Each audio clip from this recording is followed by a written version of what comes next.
Hello, everyone. Thank you so much for joining me today for this episode of Demystifying Money. I am joined by my friend Meghan Dwyer. She's a CFP and she's also the host of the Money Isn't Scary podcast.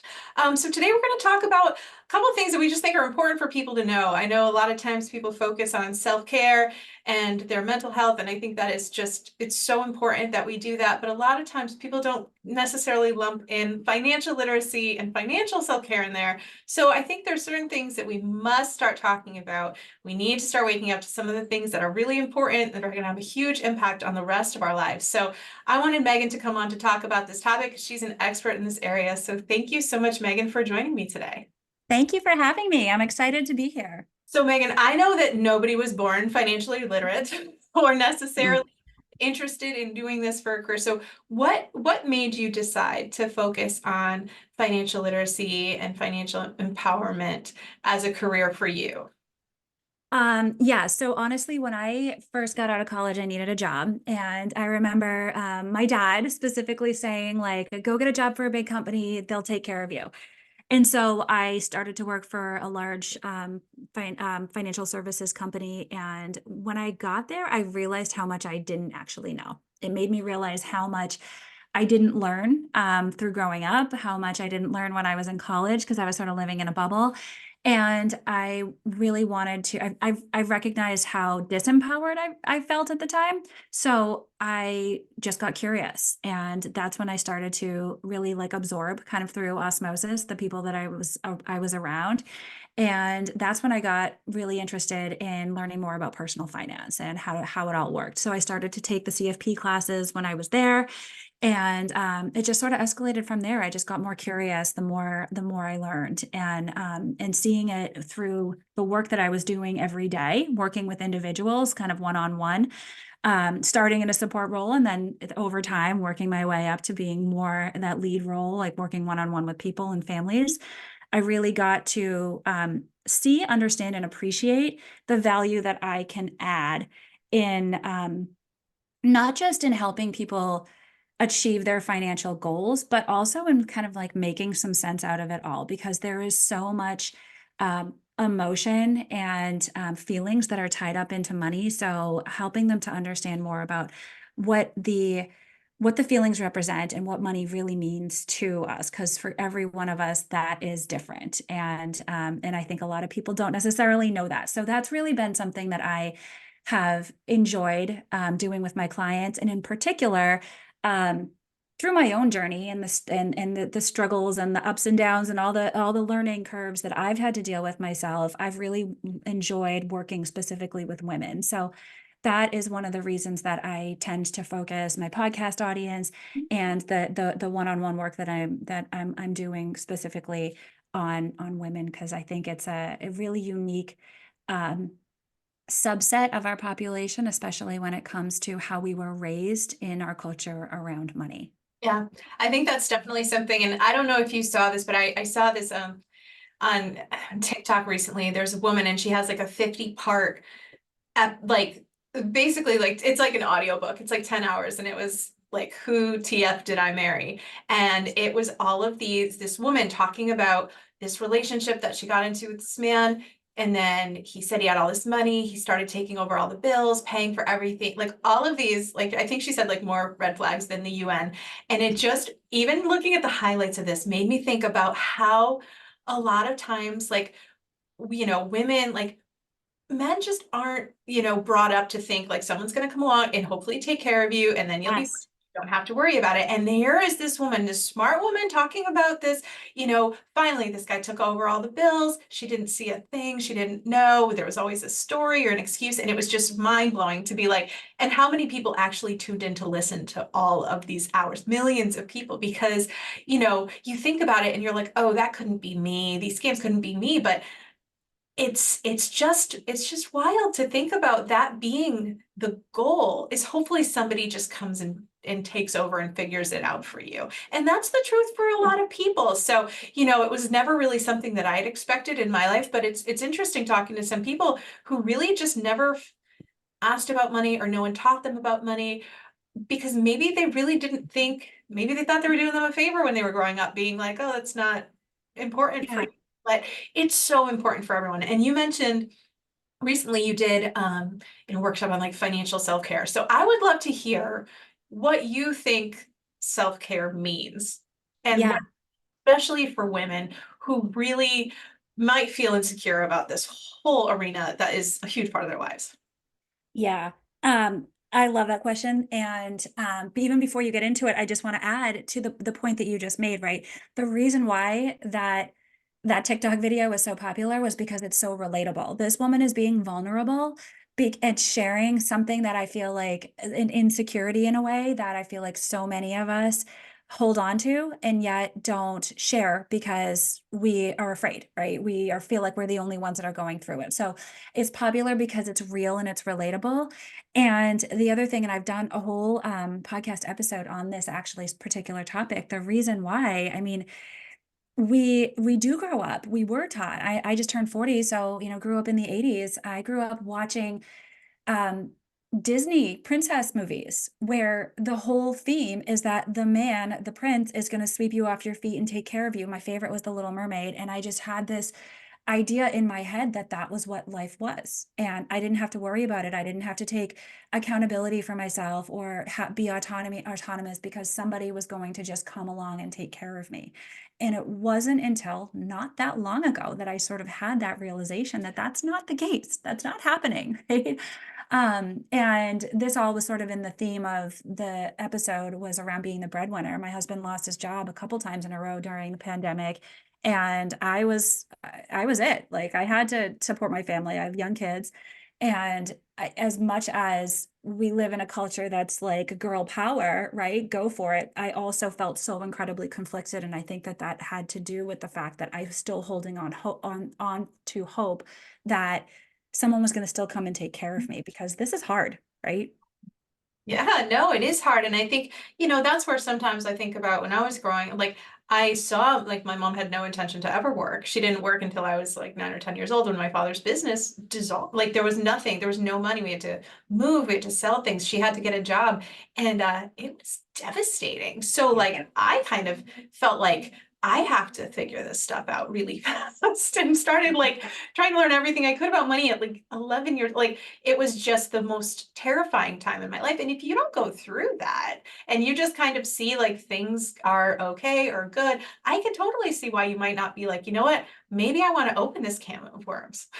Right. I think that there is something, and I'm dealing with a mom who is widowed now at 73. And yeah, you're a lot of times women are going to eventually be in charge of everything at one point or another, whether by choice, divorce, death, at some point it is going to be on you. And Yeah. it's scary. That part can be really intimidating. Like you said, your husband lost your job, you had to figure things out. And so, what are some of the things that you recommend to women who maybe are like, okay, I know I need to focus on this. It's intimidating to me, but I know it's something, it's important. Or maybe they're in a situation now, they're getting into work, they're doing something and they know they need to do it.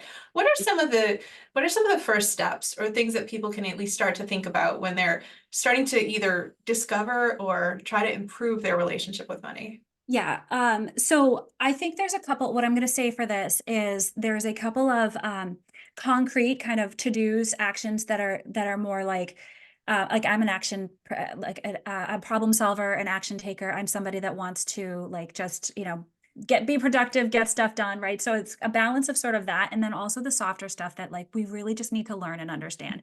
So the first thing that I'm going to share here is that we just, again, need to know that we were taught not to like money. We were taught not to really be interested in money, right? Especially as women, we're taught that don't worry about it, let the man in your life handle it. And we're also taught as a culture that money isn't something that we should want anyway, right? Because we get all these messages that money is evil and people who have money are not good, right? And that's not the case. And I think we need to unlearn a lot of those messages and beliefs and stories that we grew up with, and also have a little bit of self-compassion for ourselves that again, we're not alone here. We were not taught anything about this. So that kind of keep that in the back of your mind when it comes to all of this stuff. But I do think it's important as sort of a first step for women to just get curious and start to know your numbers, right? So start to um, learn more about as a household or per your personal finances. What do you have? What are your assets? What are your liabilities? This is like your basic balance sheet. So I like to look at what you owe and what you own, and not just um, what the accounts are, right? You do need to know the type of accounts and how they work, right? Like what's a Roth IRA versus a traditional IRA versus a 401k versus a brokerage account. What are those? But how do you how do you get into them, right? How do you know how to access those accounts? What are they invested in? What are the rates? Like, what are all of those things, right? So that's really important on the balance sheet side to know what you own and what you owe. And then also a cash flow exercise is incredibly important here as well. So we need to get curious, and there's all kinds of tools out there that you can do this with. Oftentimes, even your credit cards will, if you log into your credit card statement, they'll provide like an annual statement from the year prior. So just start to look at kind of general trends. What is coming in, not just pre-tax, right? Your salary is going to be pre-tax, but what is coming in post-tax, like into your bank account every month, and what is going out. And this is an exercise that I feel like so many people struggle to do because they put so much shame and negative energy around that, because they say, oh, well, I've spent so much money at Starbucks this month and I shouldn't do that. Try to avoid shoulds and shouldn'ts in this conversation. Do this from a very unbiased, just neutral perspective. All we're trying to do is just get trends here. So what is that net number on a monthly basis? And if it's higher, then I mean, you probably already have a sense for it, right? If it's higher than what you take in, then there's ways to work through that, and that's where you can get some help and engage in some help. Or you just know intuitively what might need to be might need to be worked on. And if it's the opposite, if the income is higher, then and there's a surplus, what can we do with that? That's where we can kind of take it from the next a step further. But I think it's so incredibly important for women to know what we're dealing with first. So we just have to know the numbers, and especially know how to access those accounts, right? Because there's so many people out there that say, I've got this account out here, a 401k from 3 jobs ago. I don't even know what's in it or how it's being invested. And that's important too, because there's power in that. And there could be fees, there could be bad investments or not great investments, right? Or high cost funds that you're being charged month over month. So it's just really important to look at these things and to get curious about them. Yeah, I think there's a couple points that you mentioned. It's really, I think it's empowering to kind of get everything organized. It is not easy. Sometimes you're right. Sometimes there's this job over here, and it's just like, no, this matters. If you have an account over here, even if it's small, we want to get it. We want to find it. We want to use it properly and have a strategy, because I think that's one of the things that happens is we just kind of go, okay, job to job, maybe started an account, maybe we did the right things, but it's then taking that next step to figure out how it all works together, making sure the investments are good, and also like understand how it works if you need it. Because some people Exactly. retirement who are like, that's my IRA, I can't touch that. My father said never to touch that. Meanwhile, these women are in their late 60s, and I'm like, this You is can, or yeah, yeah. How do you know? You don't necessarily know the rules around it. You can have an IRA at 59 and a half. It's just, without penalty. You're just going to have to pay not. taxes. It's just understanding the implications of how do you access the dollars from these accounts. And it's just not necessarily common knowledge. They kind of help you set it up and then you're on your own. So I think that's super important, even just to understand like, okay, this is what I have, even this is what I owe, and this is what the interest rates are. And this is why it's important for me to either stop spending on the credit card or pay off certain things in an order. It is good to get clarity, Yeah. because when your brain is confused, you will do the easiest thing, which is, Yeah. and so I think Yeah. another thing that you mentioned, and I hear this from every single client, whether they have a lot of money, whether they are working on building wealth, is I shouldn't be doing this. Oh my God, this is so embarrassing. I spent All this the time. funds and more. I went out to dinner. Oh my God, I shouldn't. And I was just like, okay, that doesn't matter. That is not useful, right? So if we're trying to move towards a goal, judging yourself and feeling shamed or ashamed or shaming yourself for these behaviors is the opposite of helping you move forward, right? It So actually usually is worse, because when you make yourself feel bad, one of the things your brain will instantly try to do is make you feel better. And one of the things that makes you feel better is probably shopping. yeah, the dopamine hit. It's that dopamine hit, that quick thing. And so it really will lead to more of the same things that you're trying. It's not, okay, well, I feel bad that I overspent. I think I'll go for a walk. No, I think I'll buy myself something. And I mean, we've all done it. Right. Yep. Guilty Yep. of it. Yeah. But it's that awareness and that feeling like, okay, I did that. So what? Yeah, absolutely. And just saying, okay, again, this is just a fact. This is a fact pattern, right? This is to be able to help me move forward. And I think we need to all start to have a little bit more of self-awareness around that. Like when do we put up those guards? What are our kind of defense mechanisms around this kind of stuff? Because again, it's not our fault, but I think as a culture, we're taught that we should have shame and that there's certain like good things to spend our money on and bad things to spend our money on. I know I was in my house growing up, it was like, how many times did we hear somebody say like, you're going to waste your money on that, right? And so that's where it becomes really important to, kind of separate exercises to really work on kind of aligning spending with intention and priorities and values versus what somebody else thinks you should be spending your money on. Right. And everybody's going to have a different opinion of that. And also, I think that it really ultimately doesn't matter. Like when I talk to my clients, and if there's a surplus and they're taking care of all the things that they want to do, if they want to fly first class because that's how they enjoy spending a vacation, like who am I to say, like, don't do that? That's silly. Just get there. Maybe I wouldn't. Maybe I'd rather have a nicer hotel room and they don't care. It doesn't matter. Yeah. I had that conversation with a client recently, and she's older and she was flying out to go visit a family member in California. And she was like, oh, but I'm flying first class and I know I shouldn't be. And I'm like, you do you. I'm proud of you. Go fly first class, right? Like, because you're allowing yourself to actually spend the dollars. And that's if you do it with shame, then it's gonna backfire, right? You're not actually appreciating and enjoying what you had saved for all these years. And I don't get a lot of that from the men I work with. They don't really No. feel bad about working, like flying first class. They'll be like, oh my gosh, I'm this tall. Of course I should. Like it is Yeah. not even a Right. question. We're Right. That's so interesting. somewhat conditioned to feel shame and guilt. And men do too. I will hear that sometimes, but it's on the bigger things. And sometimes it's not. Sometimes it's just, well, I could, figure out how this made sense. Where women are just like anything for them at all is, and it has to be, I want to make more money so I can provide better for my family, or I can do more for this person. I can volunteer. It's never personal. And I feel like that's something that, I like to sometimes do things for me just because they're fun Yeah. or just because I want to. And Yeah. that, like my mom would probably be horrified hearing that. Like I want Yeah. money because I like it and I would like more of it. But again, I think that's the difference in how we were raised, right? Like I grew up having a mom who was a martyr and would do everything for everybody else and nothing for herself. So that was what I observed as what a mom and a woman should be.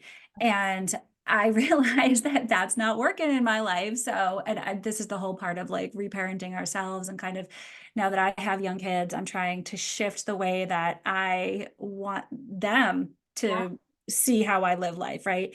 And and that's where, I don't want them to get the message that life should be all about like serving other people at your own expense, Right. right? So there's certain messages I think that we were just taught that if we don't stop and really question, then we're going to continue to keep that pattern going.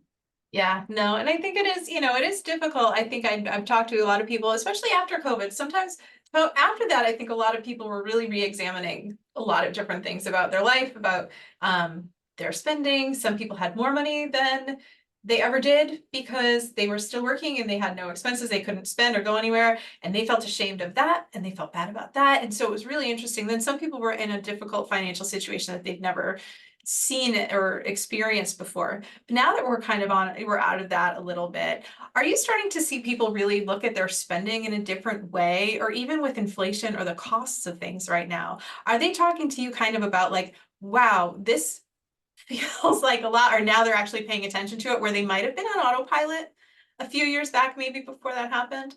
Yeah, yes and no, right? Because I mean, it depends on the type of client that I'm working with, and if cash flow is really more of a concern. But I mean, personally, yes. I mean, because I see it with myself and my friends and the people in the world around us, our family, right? Because the cost of things are like inflation is higher than it's been in years and years and years, right? So I think when you're trying to raise like a family of four, right? We were just away for the kids' school vacation, and just like the cost of going out to dinner, the cost of doing any kind of activities is just so much higher. So I certainly am more alert and aware of the cost, and trying to find this like happy balance, right? Between doing what works for us in the moment, and having fun, and also trying to kind of like reel it in, because we don't want to like totally overspend, but it's a challenge right now. And I know that in out there in general, it's for the majority of the people are struggling right now. There was a viral TikTok video a couple months ago.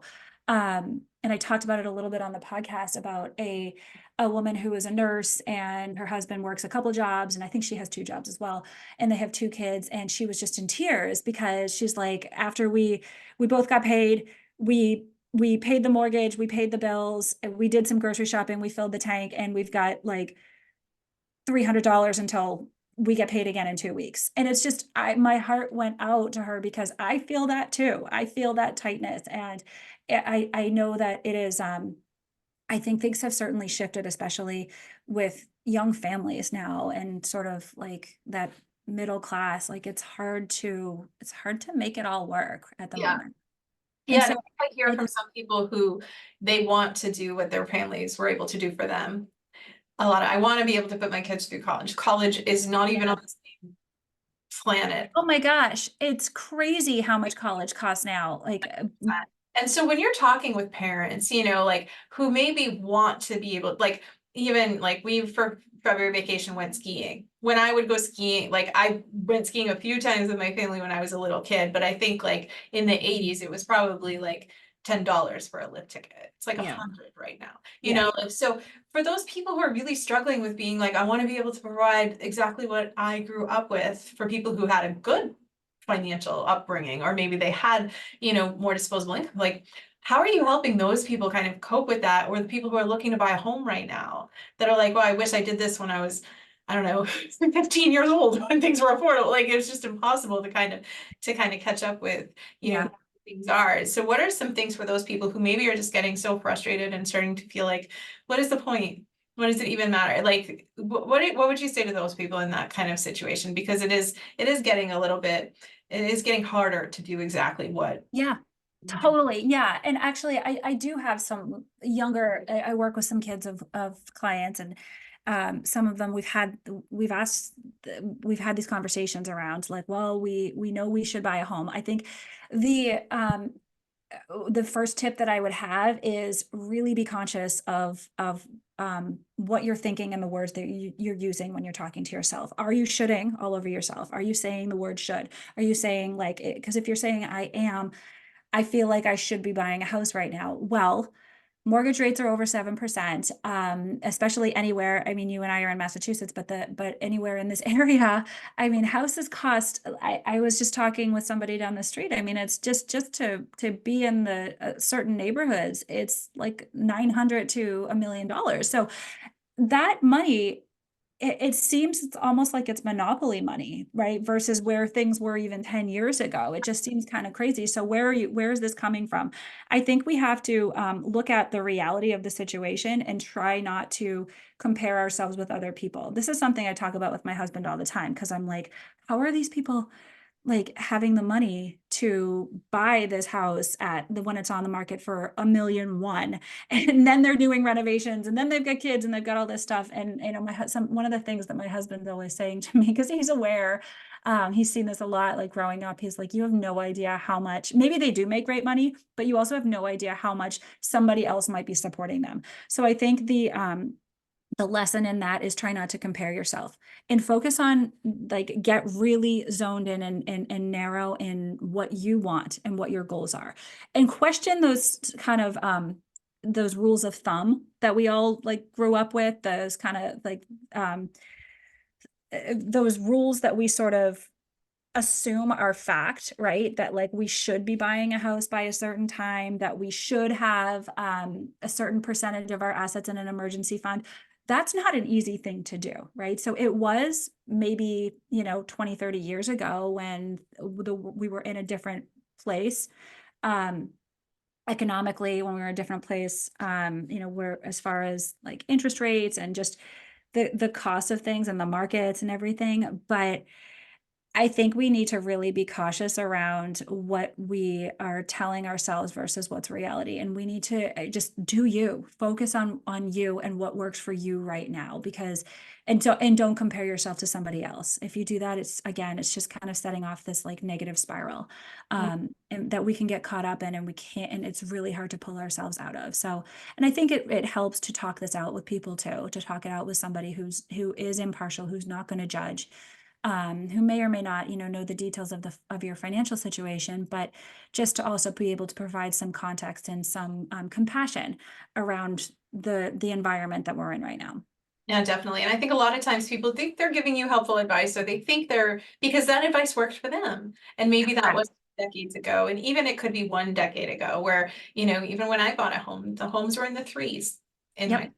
now they're in the Yep. sevens, eights, nines. Nothing really changed, and a lot of them still need work. The interest rates are high, but like, where some people are like, how much should I have by the time I'm 45? I know. I hate that question. I It's have like no idea. Really? that all depends. That's so subjective on what is your, and people ask that question all the time to me as in my financial planning work. And I'm just like, well, what kind of life do you want to live? Like, we need more details here. Right, Give $1 me million a vision. could be more than somebody could ever spend, and then another person could blow through it in 5 years. No idea. Correct. I really don't know. Yeah, and I think knowing sort of your personality type when it comes to money is also really important. I'm doing some money coaching work, and it was part of it. There's 8 different money types. Mhm. And I think knowing, kind of having the awareness again of yourself and how you relate to money, is really important as part of this conversation. Because are you somebody that likes to take risks, or are you the complete opposite? You're somebody that's like, nope, I want complete safety and security. Are you somebody, who likes to, gamble or do things like cryptocurrency or something, you know what I mean? So I think like knowing how you act, or are you a spender? Are you just knowing yourself and having that self-awareness is massive when it comes to, answering those types of questions, and also just being able to provide yourself with a little bit of compassion around, where you're at with your money goals. Yeah, and I think it's important too when you're looking at that kind of work to realize that there's not a right answer. Like, No. I'm not naturally a saver. I'm not. Mhm. I would rather I definitely have had a lot of, when we were growing up and we didn't have money, if we got money, just like a lot of self-employed people who are going through right now, when you get a windfall, you want to, make up for lost time. You want to spend it, you want to enjoy it because you don't know when it's going to happen again. But also like now realizing, no, I have to work to save it. I have to set up certain things automatically to kind of fight my own natural tendencies. And I've seen some people who are great savers that have really passed on a lot of opportunities in their lives because they were afraid to like spend any of the money. And now I see Absolutely. some people that are really like later in life thinking like, okay, well, someone's gonna spend all the money. Someone's gonna spend it. And it's just interesting because, I used to think, well, it must be like being a saver would be the right answer or the best thing. And it's not. You have to just kind of know who you are and then figure out how you can either start spending some of the money if you have a very hard time letting go of it, or, how to put those things in place to kind of help you maybe acknowledge like, okay, I'm a little risk averse. However, knowing that this is what inflation is, knowing that having it, my grandmother liked to keep the money in the freezer. I love those stories. I like hearing what quirky people, like what That's people. great for rad. And it's just like all of these things, no one's got it right. Right. Probably Right. under Yeah. that's where she was right. But just kind I've of seen a figuring lot of cash under the mattress, but I haven't heard the freezer before. freezer won't burn. Okay. There you go. That makes sense. So that was That's that the insurance. financial tip that I learned there. But it's just interesting because we do all have these natural kind of holes, whether it's from what we learned growing up or whatever. I have some people that can never take on any debt because they were told you never want to owe anybody a dime, that it's bad, that it's terrible. And then, I feel like debt was kind of a really good teacher for me. And I think that debt is something that I've used plenty of times in my Right. life, where it's just different. Some people just really have these strong feelings, but if you don't get curious about them, you'll just be like, well, that's just true. Yeah, exactly. We need to question what these beliefs, right? Where they're coming from, and are they serving us right now, right? Debt is actually an awesome tool to be able to help provide flexibility and opportunity in our lives. I truly believe that, and there's a cost to it, right? So and that's not necessarily a bad thing. It just helps. It helps to be able to um, float you if you need it, right? And that's essentially like that's a strategy, and that's a backup tool, right? So I think people need to there's so many people who think of are debt averse and who think of debt as bad no matter what, and who get maybe an inflow of money and want to pay off a 2% mortgage or something. And it's like, well, what could you do with that? Instead of paying off the 2% mortgage, could you put it in the market and earn 7 or 8%?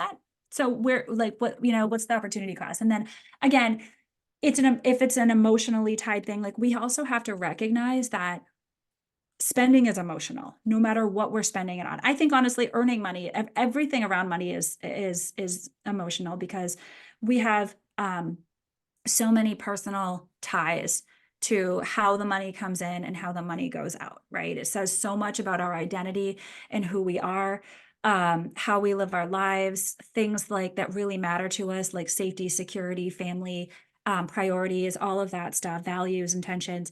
And so I think we have to recognize too that this is just naturally an emotional topic. And in a way, see if we can kind of take ourselves out of the emotion isn't us.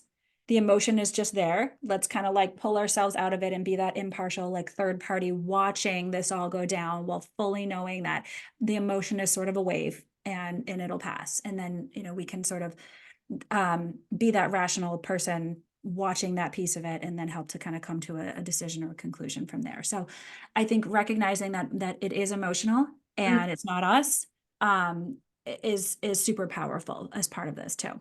definitely. And I think emotions, I think they drive everything we do is because we want to feel different or better. Like, and that could be Yep. making more money, that could be working harder, that could be working less, that could be spending here, saving. All of it is done based on emotions. Like, there's, unless you are a robot, which, We're not. No yeah. one is. But yeah, I think that that is so important to understand, because we want to think about everything like, let's do this without emotion. Let's try to take it out of it. Or like, what would I do rationally? And it's like, well, that's really hard to do. It's okay. Like, let them come too. I think women especially get this like bad rap around, like, I'm an emotional spender. I mean, what that's saying is that you're dealing with an emotionally heightened experience, and you spend as a coping strategy, right? But there's so many other coping strategies out there. Like, you could go have a box of cookies. You could go have some wine. You could go for a run. It's all just a matter of sort of like what is or it's those are coping strategies, right? Or you could just process, you could just sit with the feelings. These are all just ways that people sit with the feelings. And so recognizing that this is what's happening is a way to sort of like, I don't know, um take the meaning of it all out of it and see it in a more gentle, kind of more neutral way. Yeah, and I think sitting with emotions is something that's very difficult. So I think it is important to kind of be onto yourself. Like, even when I was in a job where I was traveling like 50, 60% of the time, and I started every time I would travel, I would find a store, I'd buy something small, lip gloss or whatever, but I was always doing it because that was easier than thinking about how I did not want to be in this job anymore. Mhm. And how Totally. it was I was low, I was just doing something to kind of take my mind off it. And then finally, when I started to be on to myself and sit with those feelings, then it's like, okay, well, am I going to change my whole life? Right. And sometimes that is something that we need to do. So I think even kind of figuring out when those triggers are, what those things that we do, even if it's not in judgment, it's just being curious. Why do I have all of these things? Why do I have so many pairs of this? Why do I do this? And trying to figure it out can be Yeah. really eye-opening, because a lot of times our brains are sneaky. They don't want to Oh change. yeah.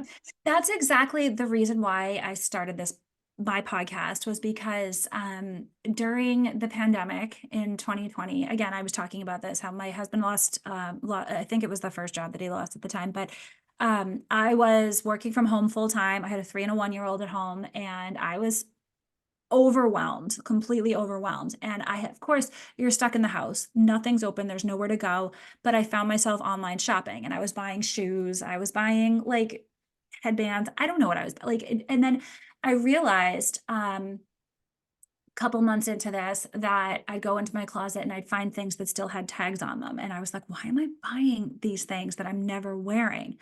And for me, it was like, I felt like I just needed to hold on to, I needed to have it. Like having that physical item was like a way of filling that void that I was dealing with, or that like those scary feelings that I didn't want to process. So I realized after a while I had all this stuff, and it was even having the stuff was sort of overwhelming to me. So I wanted to dig into it more, and I recognized that I couldn't be alone, especially during this time when everybody is going through something difficult. And I wanted to share my experiences and again be vulnerable, like we talked about before, because I think there's power in sharing, and what's personal is universal. Mhm. Yes, no, absolutely. Well, thank you so much, Megan. It's been a pleasure speaking with you. I would love for you to share a little bit more about how people can find you or follow you if they're interested in listening to the podcast or learning more about what you offer. Yeah. Thank you. So you can get listen to the podcast anywhere you get your podcast. So it's out there on all the podcast platforms. Money isn't scary. I also, you can go check out my website, moneyisn'tscary.com, and you can find me on social media, Instagram, Facebook, and I also have a Facebook group called the Money Mindful Mamas, where I am creating a group of women, all kind of like-minded, that are trying to work through this journey themselves around creating, developing, nurturing a healthy relationship with money. So you can check it out there. And then towards the later half of this year, I'm also going to be offering one-on-one sessions where I'm doing some deeper dives with people on money coaching, and getting into that relationship with money, like we talked about, digging into the beliefs and the stories, how we were raised around money and how that impacts our behavior patterns today. So if that's something you're interested in, shoot me a message, or go check out my website, and we can talk more. Love it. Thank you so much, Megan. It's such an important thing that you're doing. I think the coaching, and also for everybody who's really wondering, like, oh, is this for me? Things, the information's out there, the Facebook groups, find the people that you feel comfortable sharing with. It might not be your family. It might not be the people you've known for a long time. It might be people who are kind of on this journey together and find themselves and can encourage you to, do better with money, or to learn more, or to even just feel a little bit less bad Yeah, about. and I would say a little less alone, even, like, because these feelings can be very isolating. So to know that you're not alone, to know that other people are going through this is so powerful. Thank you so much, Megan, and thank you all for listening. And I hope you tune in again next week. Thank you.